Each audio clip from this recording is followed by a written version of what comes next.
just play hard.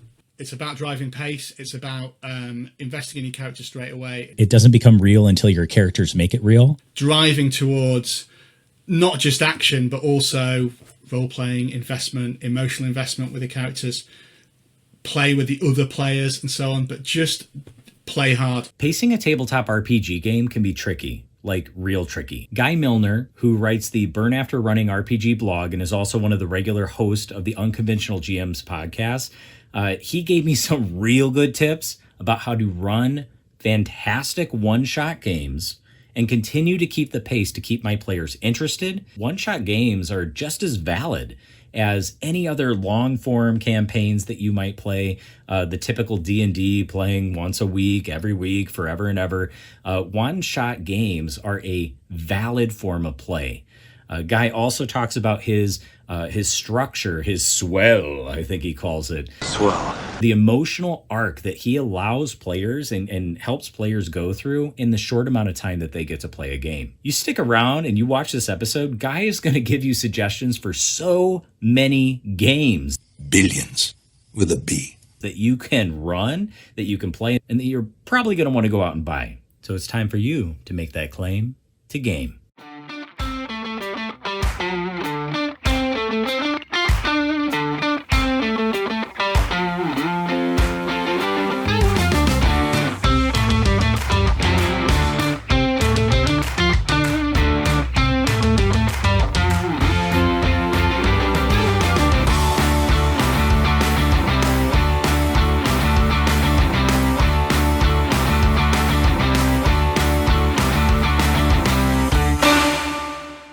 Hey, welcome, Guy. Glad to have you here on the Claim to Game podcast. It was so much fun trying to get you onto this podcast at a different time in the time zone of the world.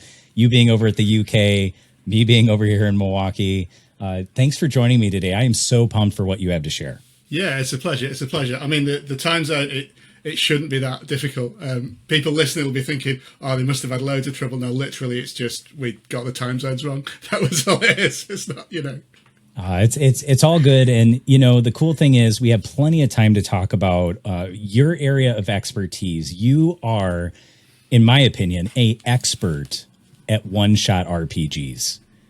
You play it. You have your blog, Burn After Running, which is so cool. I had actually stumbled onto your blog far before I knew who you were. Yeah. I love one-shots too. I feel like at this time in my life, being a dad, being, trying to be a present husband, it's good to schedule just one game, one and done. And then when there is time to do it again, for the next one shot instead of a long running campaign. So, the one shots really, I identify with them. Yeah. But I want you to start out. You mentioned to me before we started that you have a theory that one-shot RPG sessions are vital, just as vital as any other form of play. Can you tell me a little bit about that? Why do you think it's so vital? Yeah, I think we've sort of ended up with this weird paradigm of play where we assume that the default form is a sort of long-running campaign where you meet weekly. It's the same GM every time. And they, in the D&D parlance, you go from like level 1 to level 20. And it's weird that that's become the expected way, because I don't even think that most campaigns go that way. Like, they fall down, they don't last that long, and you're not going to get to play as many games. I think that, I started running one-shots when I started going to game conventions, and running and playing one-shots, had some fantastic experiences, and just sort of rolled with it. I set up a one-shot meetup in Leeds, England, when I moved over here back from Manchester, and we got some really good games. And I started to think, actually, sometimes, there's two different things. You have a long running campaign, you get to know your characters, you get to really invest in them and get there. But a one shot, you can have just as deep an experience in a sort of 2 to 4 hour session as you can there. It's different, and yeah, you need both of them. But I just think there's just as much you can get from one shots, and I really think that people's play and running games is improved by more one shots. Yeah, I would agree. I think my game mastering has gotten better since I've moved to this other form of play. But you have a structure.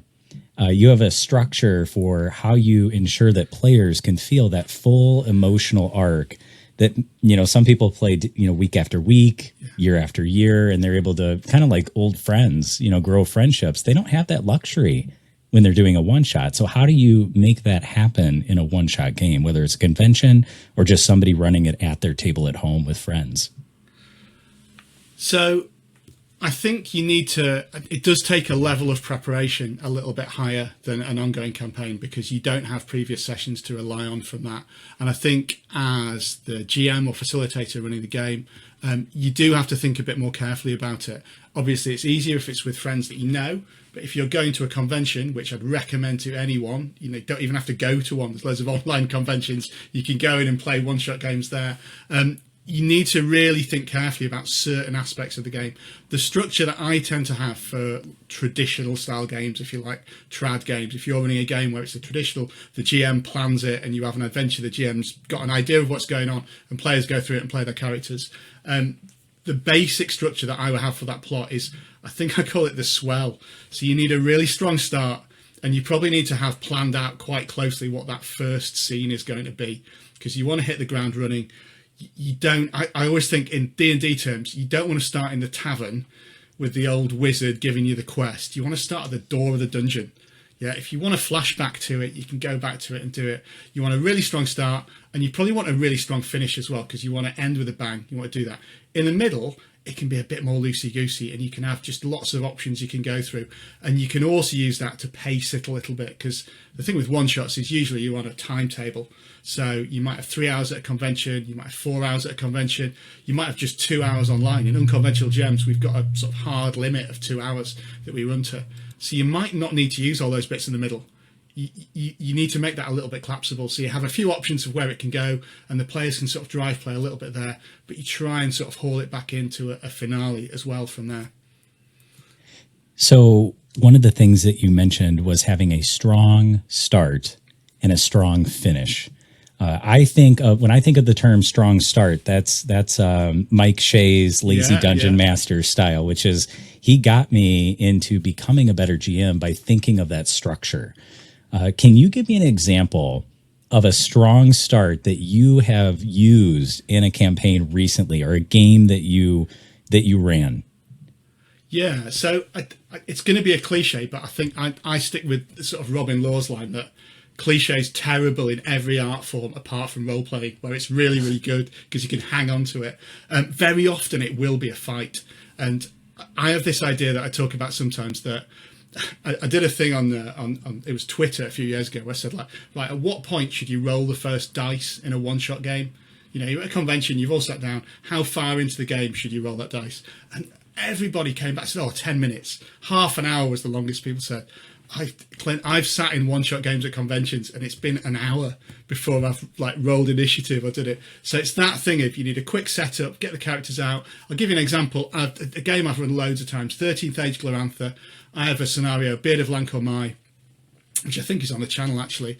And literally the starting scene, you're members of a clan, you're out on patrol. I don't do the whole sort of Glorantha backdrop, 16 pages of the world and stuff. All you need to know, you're barbarian tribesmen, you're on patrol, you see a duck, anthropomorphic duck, feature of the Glorantha, get there, you notice a feather fall, he's hiding in a tree above you, and he just just shushes you, and as you do that, you hear a hunting horn, brew crashing, beastmen attack you, and you're straight into the combat.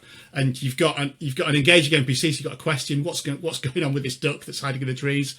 Obviously, he's your quest giver, but you've got to rescue him first, and you're straight away getting into the sort of meat and potatoes of the game. And there's not it's not the mission briefing thing. That's why you need to not start in the tavern, because you'll get, before you know it, you'll have players going into their sort of long-term play where they can be saying things like, we'll just negotiate for a bit more gold. It's a one-shot. It doesn't matter how much gold they're going to give you. You've got to do this quest, otherwise we're going to go home now. We can't play. So straight away, quick introduction, go with a fight. It could be a fight, it could be a skill challenge. I've done that a few times in games like Ironsworn or similar, where you have a sort of extended task. Everyone gets to make a skill roll. You resolve it like that. Bit of peril at the start. But yeah, combat is the absolute. If you can't think of how to start it like that. Think, right, I'll start with a fight. the characters are in danger straight away, and you can resolve it from that, and you can teach the system then. Do you do the same thing for the end of the game too? For a fight, you said a strong start at the beginning, a strong start at the end. Would you still recommend the end battle, the end game, the big bad evil guy, the end boss? So it depends on your game, doesn't it? I think that you want something exciting and dangerous, and you want at least the sort of threat of jeopardy of this might not work. And in a lot of traditional games, that is going to be a fight. In 13th Age Glorantha, when I run that, it is going to be a big fight at the end. And it's probably going to be more challenging than the first fight, and there's going to be more things going around, there's going to be things flying around and stuff. There's a bit of terrain in the fight. It could be a fight. In other games where you've got more flexibility in what an exciting scene could be, you can be a bit more open with it. So, for instance, I don't know if you've mentioned or played Agon or the Paragon system.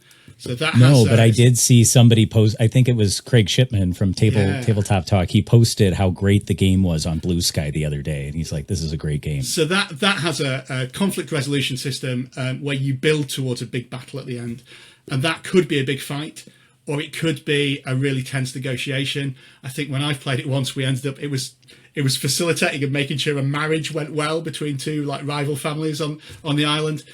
But it had that thing of like, it was a bit dangerous. We didn't know if it'd work or not. Every player was involved. Every player was using their skills, and there was a bit of narration role play in it.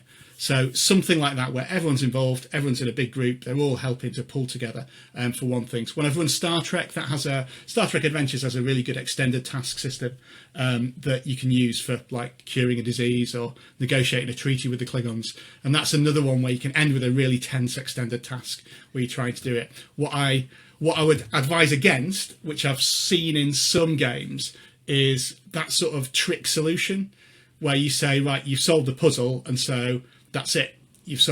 And that always falls a little bit flat for me. You need the peril to be right until the end. Yeah. I was thinking, whenever you go in to try to make a treaty with a Klingon, it will probably end in a fight, right? Yeah. Just use the combat system. It's fine. Yeah, that's awesome. This got me thinking, right? So we're talking about when you're sitting down, you're starting the game, you are ending the game on a high note, a note where the solution is the end of the game. Also, what about prep? I've run games, one-shots at my house where I didn't want to spend a whole lot of minutia in all this stuff. So sometimes I would email things out. I would send things out to friends like, hey, make sure that you got this going. Make sure that I know in conventions, it's usually pre-gens, pre-made characters. What would be your suggestion or advice for preparing your players before they get to the table to help streamline the experience? So I think it depends on the players that you've got. If it's your own group and it's people that you know, then by all means you could send out some stuff beforehand. You could get, so obviously when we're playing on the channel, people select their pre-gens. I send out a link to the pre-gens beforehand. Me or Gaz will send that out and they'll pick it. And it just means that they can get an idea of the rules beforehand. That is sort of an ideal world. For convention games, my experience is that expecting people to respond to that is unlikely, and it's just not worth it. And you might as well just rock up to the table with your pre-gens.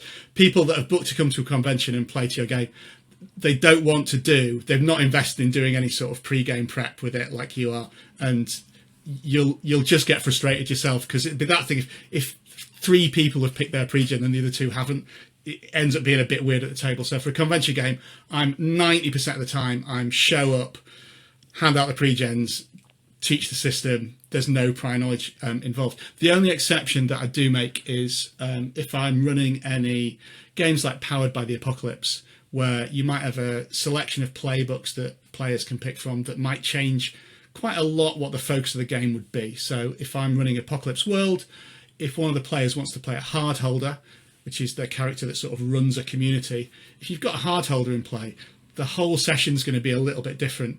And I'm going to have to think about that in prep, and I'm going to have to look at it a bit differently if that's in play. So I'll get players to just pick what, they don't have to do the character generation, although in PBTA it's really straightforward anyway, but just pick which one are you going to be, and then I can sort of craft it a little bit with that. But it's not like, if I'm running D&D, it doesn't matter if I've got a druid and a monk or a paladin and a ranger.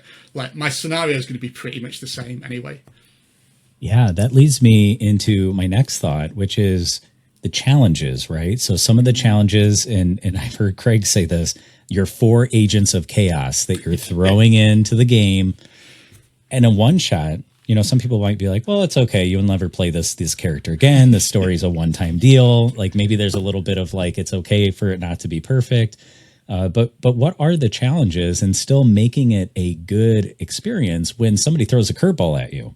How do you deal with the shifts and the turns from maybe the normal the normal story? Robin was talking about when I talked to him back on episode 16, he was saying, you know, there's a ball that people are handing you when you're at a convention or playing a game, and you don't want to slam the ball on the ground and say, no, I'm going to go over to the tavern and talk to the wizard. You know, there was a fight, but I'd rather go, you know, do the stereotypical talking to the wizard. No, you pick up the ball and you run with it and you play along with the story.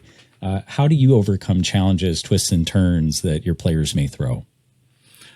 So I think there's sort of 2 categories of that. There's challenges that are twists and turns that are players being inventive and buying into the premise and thinking, oh, actually, instead of just fighting the Klingons, we're going to go and negotiate with them. And that's great. That's an inventive way to do it. That's you know, you support that and you try and have some options in your prep for it. I think I've blogged before about, you know, if you're going to do a structure for a one shot or a session, it's sort of okay to have a straight line of linear scenes if each of those scenes could be resolved in multiple different ways, because that's not linear. That's giving different options in each place that you go to. So that's one category where I think you just have to be open-minded about prep and sort of be prepared to run with it a bit. There is also the other side of it, which is players not engaging with the premise, and it can be, I'll go to the tavern and do this. It can be, that wood looks dangerous. I'm not going to go in there. I'm going to do this other thing as well. And I tend to be I think the way to deal with that is to just deal with it outside of the game and be really explicit about, right, this is a one shot. What you're going to do is go into this dangerous forest and look for the wolf, the werewolf, and kill it or resolve the problem and take it back. So if your character wants to go back into the town, like they can do, but you don't need to stay at this table because the game's going to be happening over here. And sometimes you have to restate that because some players will think that that's the trick for it. But don't think you have to solve that in game. I was in a game a couple of years ago. It was a sort of science fiction. I think it was Starforged. We'd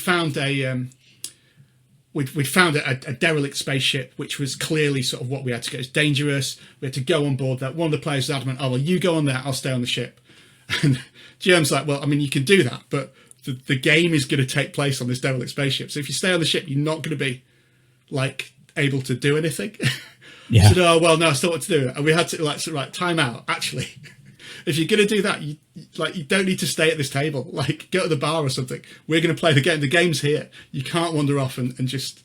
So it's okay to take a time out, make a quick restatement of the norms, right? It's kind of like meeting norms. If you're thinking about your 9-to-5 job, if you're a 9-to-5er or somebody who's at a meeting for their actual job. Yeah. And I think don't be afraid to say it, because sometimes, you know, the example I've given is maybe it sounds like it's bad play or it's players not engaging or coming up to be disruptive. It isn't always. Sometimes it's just a misunderstanding.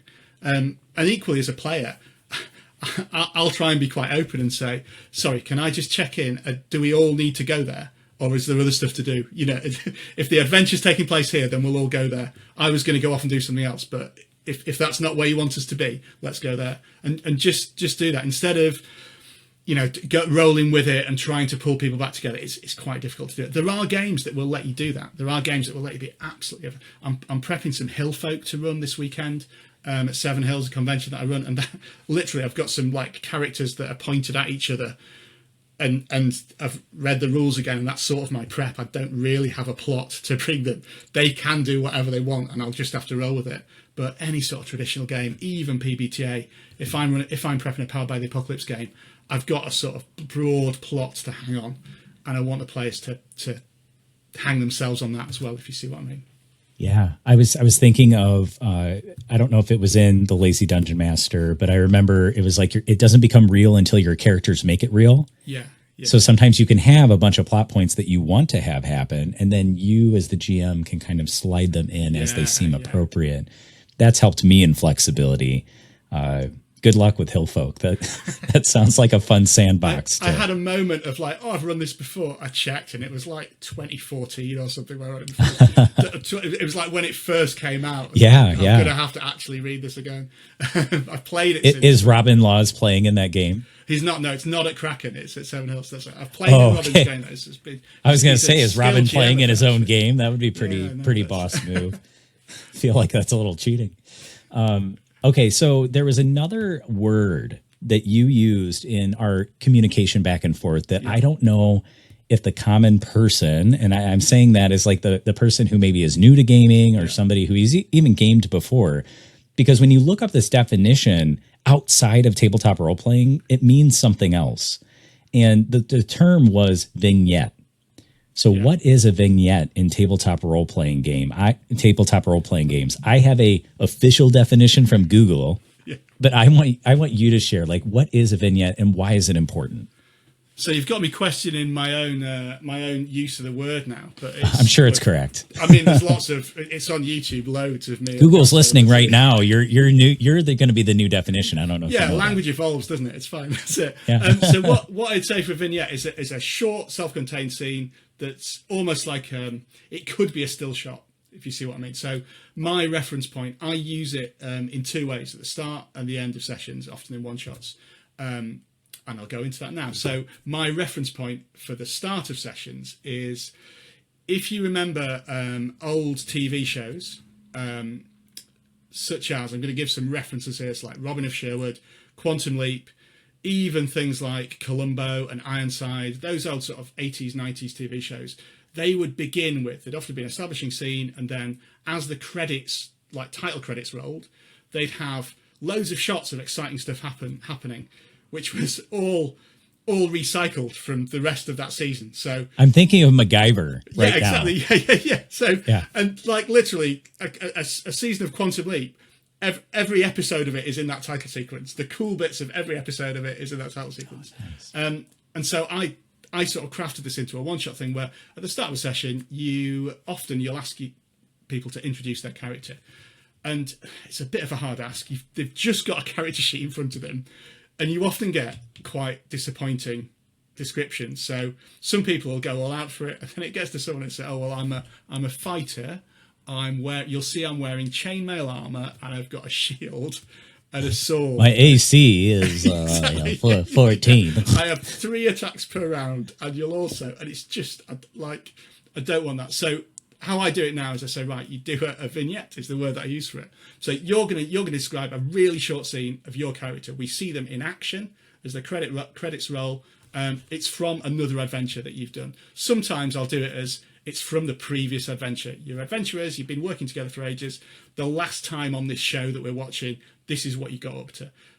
Sometimes I'll say that, sometimes I won't say that, and the players will just naturally, like the barbarian will describe his character like standing atop a pile of bones and he rips an orc's head off, and naturally it'll go to the wizard and they'll say, oh, and in the background I'm doing this, so it all happens at the same time, and it just gives you a nice little way of not just describing what characters look like, but a scene, and you can tell a lot more with it, and it's a bit easier for players to do it at the start of the game.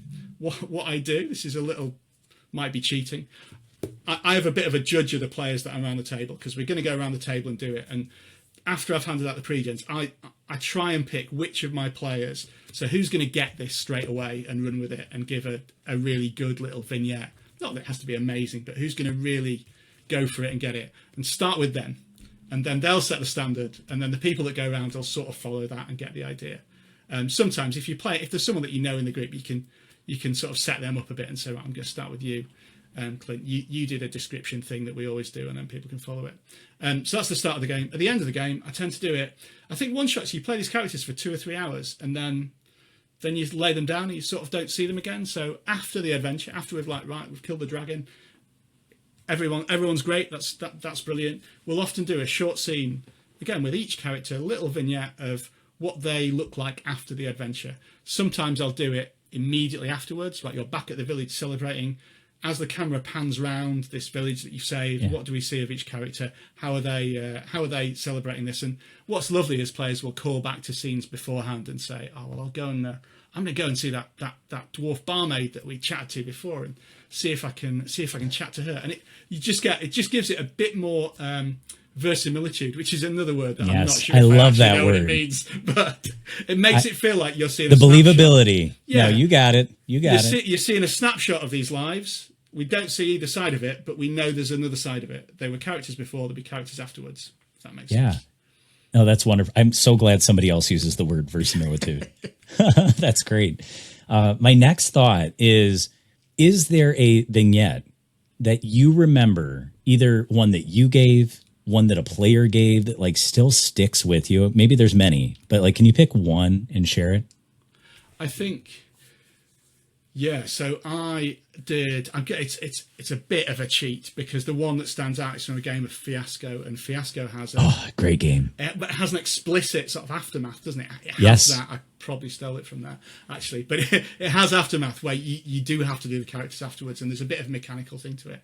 I think when the first edition of Fiasco came out, the sort of gaming club that I was in, we ended up sort of by accident playing Fiasco every week with a different playset every week for about 15 or 16 weeks. So we got just immersed into it.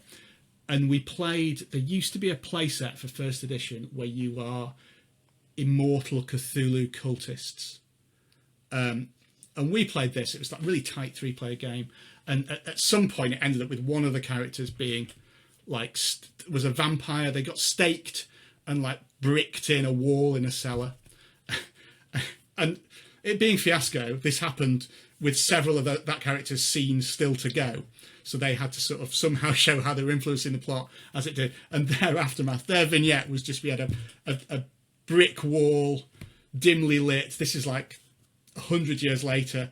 And we're just seeing a brick being tapped out of the wall. Oh. And then another hand appeared and just pressed it back in. Like, no, who's that other hand? We don't know. But it was that thing of like, yeah, it can just be something as tight as that. It doesn't need to be even have your character in it. It can be just end credits right there. That's marvelous. Yeah, I love that. I love Fiasco. I think Jason Morningstar is somebody who's active in the r/RPG Reddit community. And it's just so cool when his name pops up. Yeah. And he like chimes in very humbly, like with just some of his thoughts and whatever. So really appreciate that guy. It's a really good game I think it's a really good game to improve your play as well, as a player or a GM, particularly as a player. Just get a couple of games of Fiasco. I mean, Hillfolk is another one like that, actually. But by taking away some of the paraphernalia we rely on, it really makes you think about how your play works, and it means you can bring those skills into other games. Yeah, the story, the scene, the movie making, the storytelling, I think that only adds to the flavor. All right, next question. What techniques help players feel invested in their characters quickly when they're never played again after a few hours? Now, you've already mentioned the vignettes, right? Like giving them what happened before, what do they look like, what's their action scene? You talked about, as they're sitting down at the table, explaining the rules, but then setting the scene of, what does this look like in the game world? What are some other tips? What are some other ways that you think this could happen? So a really good way to do it, and something that you can be tempted to miss out if you're playing a one-shot. But in some games, I think it's absolutely essential. If you're going to have any sort of conflicting agendas or even sort of PvP sort of slight things in here, is to do something like bonds. So bonds, originally it comes from Apocalypse World. Lots of games have adopted it. So the Free League games have adopted it as well. So Vase and a Mutant Year Zero, which are pretty traditional games really in terms of their thing, they will have bonds, and you can make them up for any game really. So it's almost like you have some blanks in. So this character is someone that will always look after me. This character, so blank will always look after me. Blank is reckless and in over his head. And you just go around and get the players to pick another, after they've done their film vignette, get each player to pick the two of the other characters to fill in those things, in those statements. And then you've got sort of that instant role-playing thing with it, because when you're playing characters for the first time, some players will be quite reluctant to actually role-play with each other. They can be quite shy with it. So that just gives them an instant hook. So, you know, you think the dwarf is reckless, so when he suggests something, you've got something to say and you can do it. The other little trick, and this sounds, it took me a while to pick this up, but it works really, really well. If you want, investment in character comes from inhabiting character and from talk, like speaking in character, having some discussion in it, particularly in a game like D&D or 13th Age, where a lot of what the system's getting you to do is like attack orcs with axes and things. So you need that extra role-playing thing. Having one or two non-player characters that are with the characters at the same time, that are a little bit controversial, will really help to get that, because they can just like start a conversation, and then before they know it, players will respond, then another character can get involved. It's a really good safety net to have. I mean, in the 13th Age Glorantha game, this duck adventurer insists on coming with them in a really weird sort of like... The anthropomorphic duck that was whispering. Well, and it's often a thing where like they're kind of, oh, it's really dangerous, I'm definitely not going back there. And you manipulate it so the players always persuade them to come with them. And so they can play a big part in the game by talking to lots of people, or a really small part in the game and just sit in the background and people forget they're there. And it just depends on whether the players need that little push to go into roleplay with that. But having an NPC around with them in Dungeon Crawl Classics, I've even done it with just a couple of hirelings, even though, you know, they're really flavourable. So that halfling tailor that you bribe to come along with you, he's absolutely useless to the party in combat or in any sort of game thing. Apart from, I can put him in danger really easily to make sure you keep taking risks, and he's really talkative, so he'll make you talk to each other. And that sort of I suppose it's conversational lubricant NPC is what you need. That's a really good trick to get there. I mean, it also comes into how you design your pre-gens. Talking about cliche, it's also about, it's a lot easier for players to get into character if their characters are easy to understand. So in a fantasy game, I will have like a haughty elf wizard. I will have a big brutish barbarian who just wants to hit things.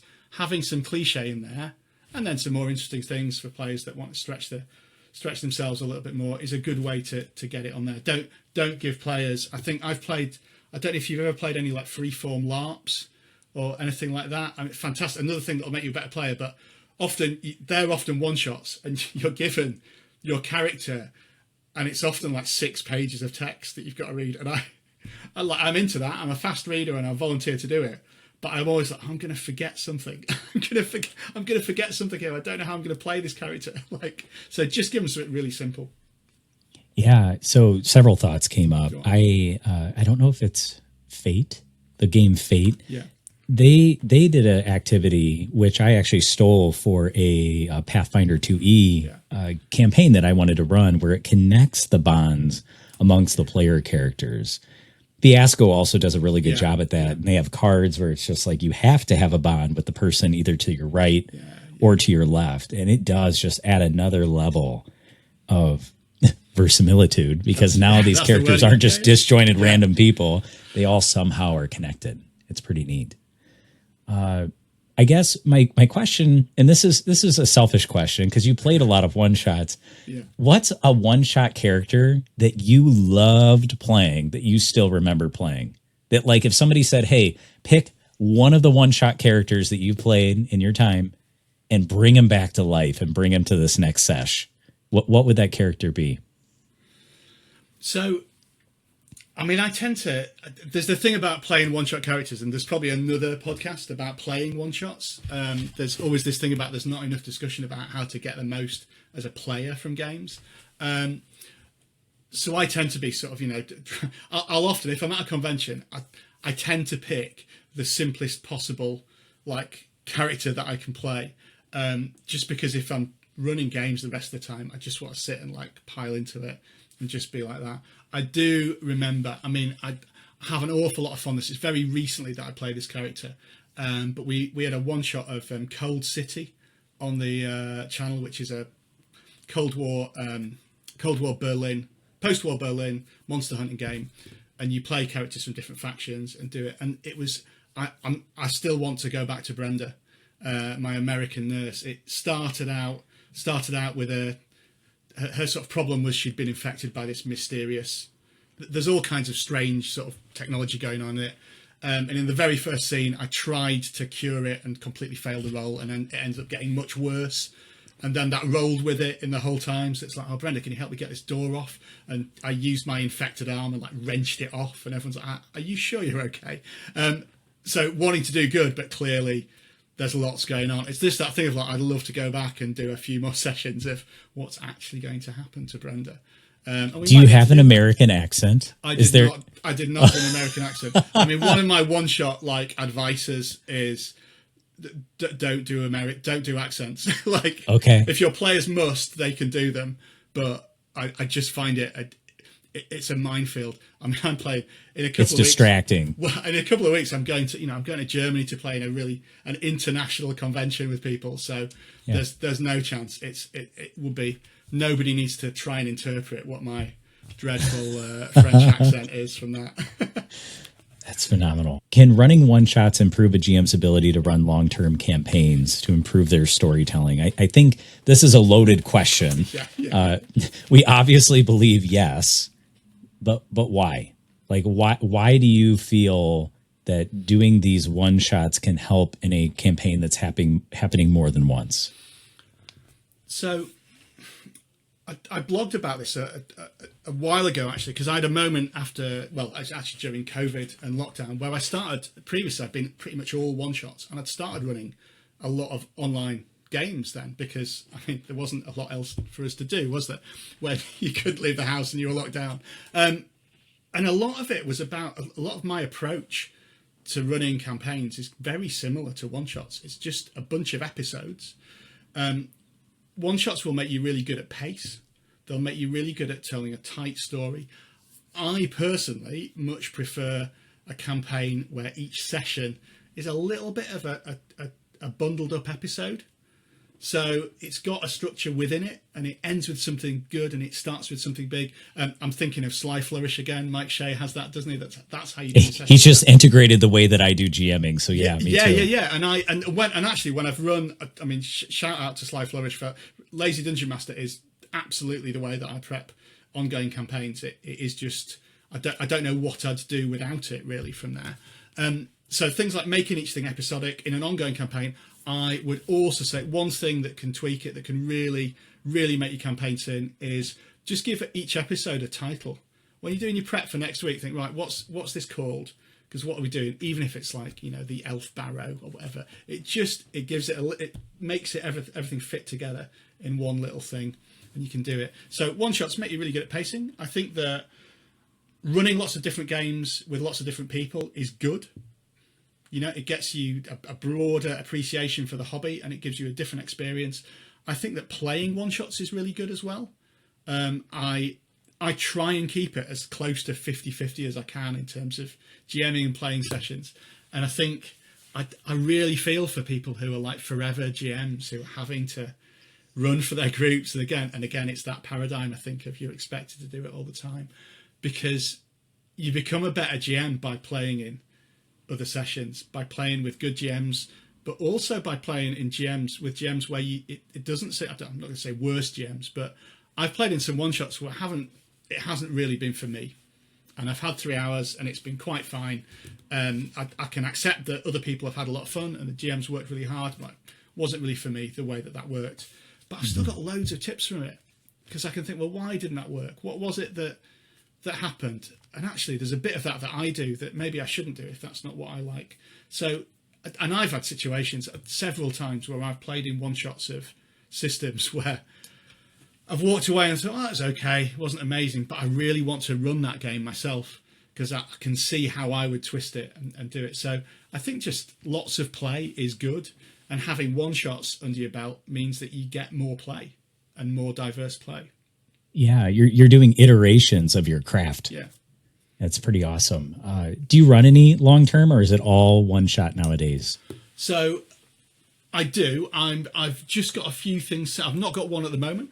I tend to with long-term campaigns as well, a campaign for me is sort of 4 to 12 sessions.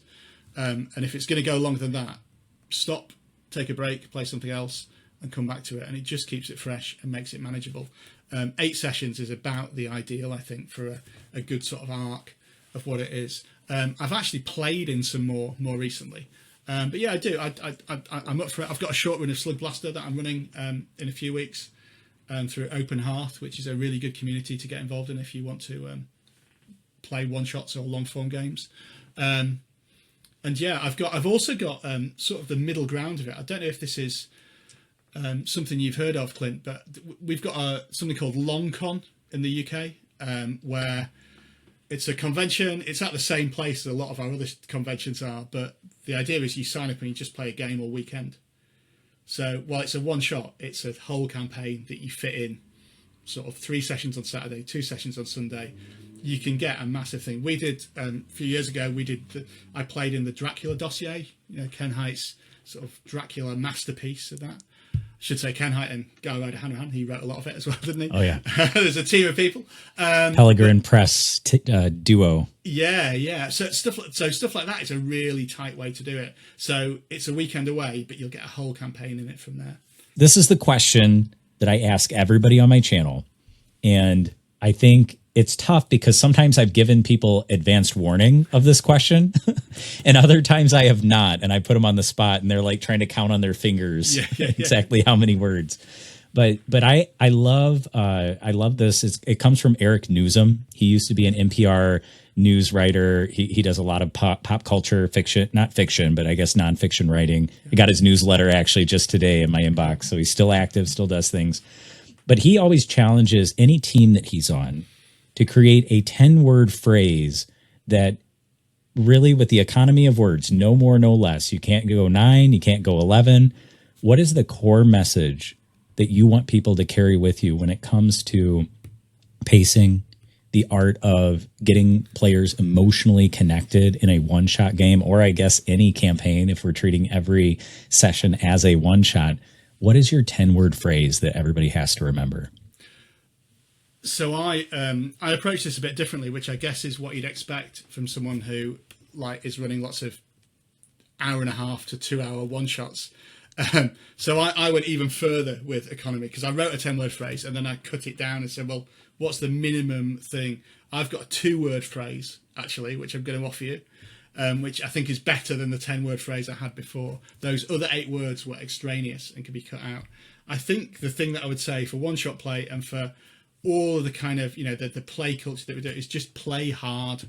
It's about driving pace. It's about investing in your character straight away. It's about driving towards not just action, but also role-playing, investment, emotional investment with the characters, play with the other players and so on, but just play hard. Yeah, I love that you said get invested. Yeah. There's nothing. I know that Robin D. Laws in his book about the laws of good game mastering talks about the casual player that just wants to hang out and have fun. Nothing wrong with that. That's a player type that's hard for me because I really love it when other people are getting invested in the story and what's going on. Is there anything you feel like we're missing? Is there anything in your mind that you maybe has come up since we've talked or come up? Or that you've been wanting to say and you just haven't had a platform or people to listen? I think the main thing is just that thing. I sort of, my mantra is that I think one shot should be afforded just as much respect and attention, and it's just as much a valid form of play as a long form campaign. And actually it would be good if our games and our systems supported that a bit better. So I'll give you some examples. Why games are published now, how you can have games. I've got a few in mind that I won't mention that are really exciting games that have been brought out. They've gone to Kickstarter, they've been published. There's character creation rules, there's all the rules for the setting in there. There aren't any pre-gens and there isn't an adventure that you can do with it. I'm just like, why? Why are people bringing this out without bringing in the quick start or the adventure first? Why do we have games that why isn't there a one-shot mode attached to them? Lots of games, there are a few games now that will say, right, if you want to run this in a one-shot, just do this, if you want to just do it. So Die is a fantastic example of it. It's quite a difficult game to get your head around. Without going into too much detail, you're playing gamers trapped in a fantasy world, reliving your trauma as gamers in the real world. And then you have to decide at the end whether or not you want to go back or not, right? I love Grant Howitt. I absolutely love most of his, I shouldn't say all of his work, pretty much. So, yeah, go ahead. But it's hard to get in the game. It's got, right, if you want to do a one-shot of this, which you probably do because it's a hard sell to get people to go in for 8 weeks and say, yeah, you're going to be playing adults in the real world and in a fantasy world, and you're going to be exploring the trauma that your characters have had, and it's going to be quite messy. There's a one-shot in the game called Total Party Kill. Really straightforward, tells you exactly what to do with timings on and everything. Why can't more games have that? Why isn't there a D&D? You know, the starter set is all well and good. You can't run through Lost Mines of Phandelver in 3 hours, can you? No. And there will be, there's another podcast being recorded right now by someone who's saying the problem with Lost Mines of Phandelver is we only got like 5 sessions of play out of it. There's not enough in there. But why isn't there that option as well? Why isn't there, right, this is a one shot, just hand these out, get through it and do it. I'll shout out one of the best quick starts that I've seen is a game called Fabula Ultima. Oh, yeah. Yeah, JRPG. Its quick start, press start is amazing. It even has, you have a character sheet that's numbered sections. Each scene of the adventure unlocks a different bit of your character sheet. It's like, I don't know, somebody has actually, I'm sure somebody in the design team is a teacher or a trainer or has some knowledge of that, because it's just so easy to play and run. And even as you run, you unlock those rules as you go. Like, why don't we have more of that? Why don't we have more people thinking, right, here's a one shot. So if you get like 6 people, I've had situations where you get 6 people want to discover D&D. I've heard about it. I've played Baldur's Gate. I want to play a role-playing game. I want to do D&D because it's what I've heard of. And I'd always say, don't be sniffy about D&D if it's not the game that you play all the time. If they want to play D&D, run D&D for them. Like, why isn't there a pack that we can just do it? And then they'll get 3 hours of fun and be like, yeah, this is all right now. I'll go and now I'll invest some more time into it, or now I'll look at other games and now I'll do it. Drive Through RPG has done a really good job allowing creators to create one shots. I remember I was so sick of never being able to get my players to the highest level, right? Yeah. Because campaigns take forever. Yeah. So I just had them made level 18 characters and found somebody who had made a one shot for level 18 characters really well. I'll actually put a link in the show notes to that particular game. It was phenomenal. Yeah. But wow, so overpowered. Yeah. Our people were basically gods in this world, just sloshing through all these high level monsters. But you're right. Yeah, I always have this thing with D&D where I'm almost like, it's not that complicated, it's fine, I've done it. I don't play loads of D&D, but then I ran a campaign of it a couple of years back, and there's a moment where they hit 6th level where I was like, oh no, actually, this is quite hard work now. That's right, down in sort of level 1, 2, and 3, which is where you end up playing a lot. It's pretty straightforward, easy to GM, not too many rules involved. Once they hit 6th level, you're like, oh, hang on a minute, I need to actually think about some of this. Yeah, I also don't, poo-poo D&D, but it was my gateway drug to tabletop RPGs because I got to a point where I'm like, what else is there? And wow, there is so much else out there that can really whet the palate of almost any form of storytelling that you want, any genre that you would be interested in beyond just the fantasy genre. So that's a really awesome perspective that why isn't there more? I almost think of it like a video game tutorial. Yeah.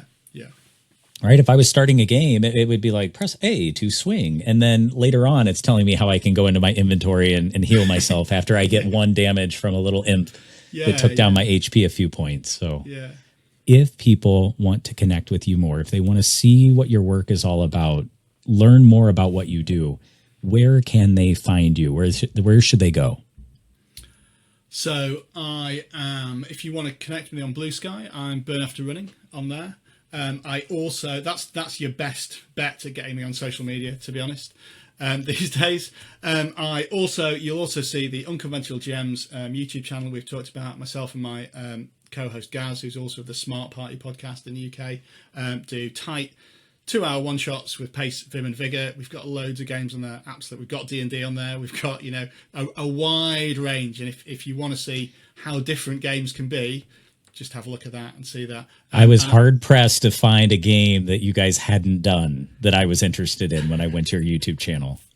Yeah, well, we've got a big list. We've got a list of stuff that we're rotating through as well from there. And I blog at Burn After Running. It's burnafterrunningrpg.com. If you go to burnafterrunning.com, that's another guy that does a blog about running, not games, just running. So burnafterrunningrpg.com if you want to follow that. If you like the stuff that's on there, there's loads of prepped one-shots, as well as me saying what I reckon about things and trying to comment on stuff. If you use anything on there, I also have a Patreon that supports that. So it's absolutely fine if you want to support that, or if you don't, just tell people about it. It's great. It just helps to fund the internet people to keep it online. But yeah, it'd be great to connect with people. And Clint, we'll have to get you on Unconventional GMs. Oh my gosh, that would be a dream. That would be a dream. I'd be so pumped. Yeah, well, thanks again, Guy, for coming. Thanks for being on the podcast. We hope to see more from you and from the Unconventional GMs and Burn After Running and all the cool stuff that you do in the future. Thanks again. It's been a pleasure, Clint. Cheers. So just play hard. Play hard. Please hit like and subscribe if you enjoyed hearing from Guy today and you want to hear more wisdom, power, and love from others who want to have a great time with friends and experience amazing stories through tabletop role-playing games. And may you keep having fun as you continue to make that claim to game.